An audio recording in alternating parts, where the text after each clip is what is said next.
So you beautiful people, it's Trakky and welcome back to the channel. In today's video, we're going to talk about dead zone settings and how you can get the best out your dead zones to improve your accuracy and also eliminate stick drift. So what is stick drift? We'll start with that. Well, if you look at the screen currently, I am moving to the left hand side and this is through no fault of my own. That's my controller. You can see quite clearly I'm not touching the analog sticks at all, and we are still moving to the left. To make it a bit more obvious, if I hit the touchpad now, you'll see it's on a journey all on its own and it just wants to get out of the map. So that is what's referred to as stick drift, and this is something that can happen even with brand new controllers.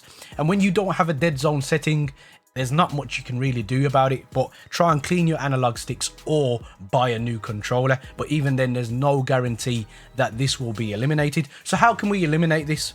So if we go into the options, you will find a new dead zone option which has been put in update 1.20. And what a dead zone is, if we explain that first, a dead zone is the very center of your analog stick, and the smaller the dead zone, the less movement you have to actually put into the analog stick before the controller recognizes it and you get a response on the actual screen. The bigger the dead zone, the more movement you have to put in the stick before there is an actual reaction. Now you can see I've set my dead zone to 0.00. This is only to exaggerate what is going on with the dead zones, and you will actually find that you'll probably get drift on brand new controllers at 0.00. So I highly recommend that you don't have this as your dead zone setting.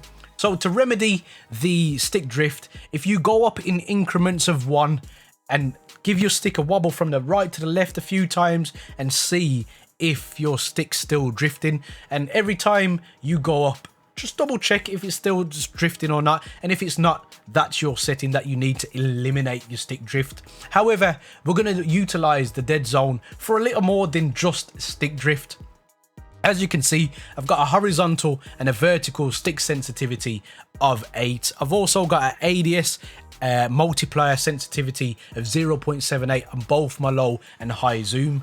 But the difference is when you use your dead zone, I'm quite a heavy-handed person, so I have this slightly higher. I have this at 0.17, and the reason for that is I push on my sticks quite hard to get a movement, so I quite often overcompensate, overshoot somebody, miss my target, then I have to kind of move back on them. That's what was happening to me before dead zones were implemented in the game, and I've been playing games like Fortnite which have already had dead zones implemented, and it was an option I really wanted. And what it will help you with is those fine twitch movements. Now if you're not the best on the sticks with your fine twitch, then this will help you out if you set it slightly higher, and it will help you with, you know, when someone's flying in the sky to really far and you haven't got a sniper and you can only use an AR, this will help you track them more accurately instead of you going all over the place. So that is what the dead zone will do for you. So if you set it closer